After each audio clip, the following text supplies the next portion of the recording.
Bien-aimés, bonjour et bienvenue à notre Rhapsodie des réalités du jour du jeudi 6 août 2020.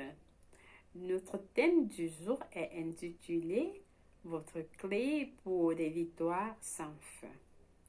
Alors, le pasteur tire ce verset de Zacharie 4, verset 6. Je lis. Alors, il reprit et me dit, c'est ici la parole que l'Éternel adresse à Zorobabel.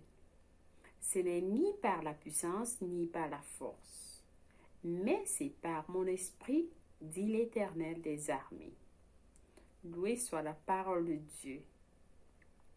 Alors, le pasteur nous fait comprendre que dans Éphésiens 5, versets 18 à 19, l'apôtre Paul nous dit, et ne vous enivrez pas de vin, c'est de la débauche, mais soyez remplis de l'esprit. Entretenez-vous par des psaumes, des hymnes et cantiques spirituels. Chantez et faisant des mélodies dans votre cœur au Seigneur. En étudiant le livre des Actes, vous constaterez que les apôtres ont exercé leur ministère au nom de Jésus, avec la parole de Dieu et par la puissance du Saint-Esprit. C'est pourquoi ils ont eu des résultats si extraordinaires. C'est pareil aujourd'hui. Il y a des gens qui s'efforcent de réussir par leur propre effort ou par leur propre force, leur sagesse naturelle. Pourtant, le vrai succès leur échappe. Il y a certains d'entre vous qui sont en train de vouloir devenir, ils veulent devenir je ne sais pas quel titre ils veulent avoir par leur propre effort, mais non. Ça ne se passe pas comme ça. C'est parce qu'ils fonctionnent avec leur intelligence. Le règne des sens, qui est extrêmement limité. Lorsque vous utilisez vos propres forces, votre intelligence, vous êtes extrêmement limité parce que vous ne connaissez rien. Donc, le pasteur nous fait comprendre que le vrai succès vient de l'esprit.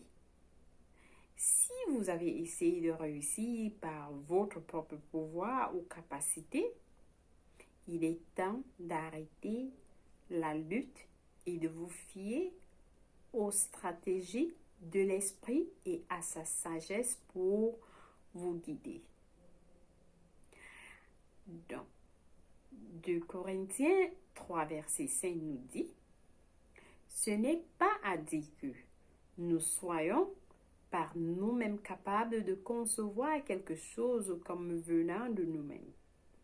Notre capacité, au contraire, vient de Dieu. Votre capacité vient de Dieu. Oui, comme vous avez compris. Tout ce que vous êtes en mesure de faire, de bien, de positif, de succès, ça vient de Dieu. Mais alors, comment est-ce que ça se passe? Notre compétence, la capacité, la sagesse et la grâce par lesquelles nous fonctionnons sont de l'esprit. Ayez confiance en lui. L'Esprit de Dieu, vous le faites confiance. Faites-lui confiance. Comment comptez-vous faire grandir votre Église? Comment comptez-vous multiplier vos finances? Ou alors développer votre entreprise? Le pasteur nous pose la question.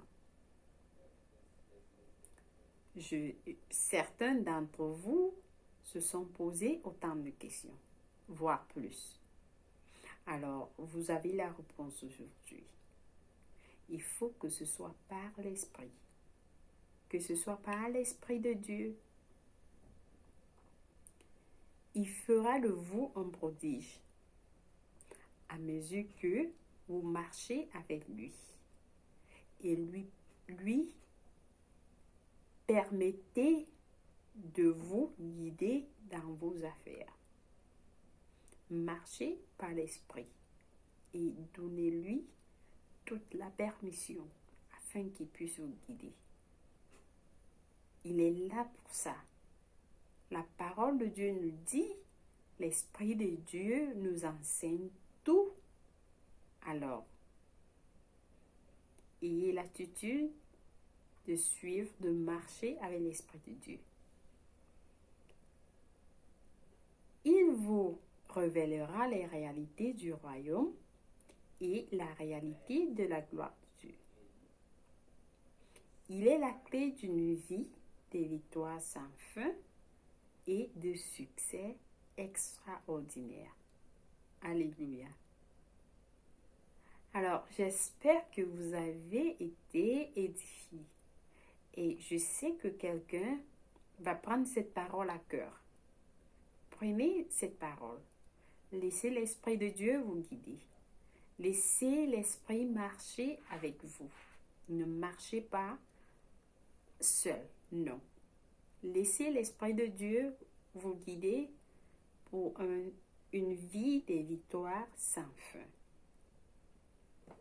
Gloire à Dieu. Je vous invite à faire la prière du jour avec moi. Je vous en prie. Nous prions. Cher Père Céleste, merci pour la présence irritante du Saint-Esprit dans ma vie, qui me pousse à faire et marcher dans ta volonté parfaite.